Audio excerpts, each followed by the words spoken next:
Hi all, welcome to my channel. Today we are preparing new recipe ginger chutney. Let us prepare the recipe. Take materials: ginger, tamarind, salt, red chilli, urad dal, coriander seeds, cumin seeds, fenugreek seeds, chana dal, mustard seeds, jaggery. Take a pan with chana dal, mustard seeds, cumin seeds, fenugreek seeds, ginger, red chilli, coriander seeds and fry with oil.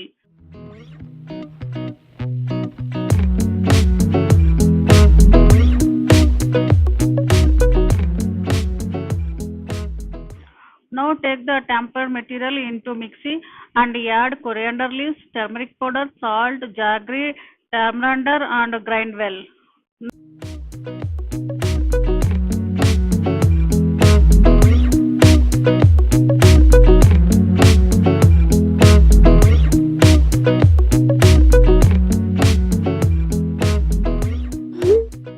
Now mix hot water and grind well again.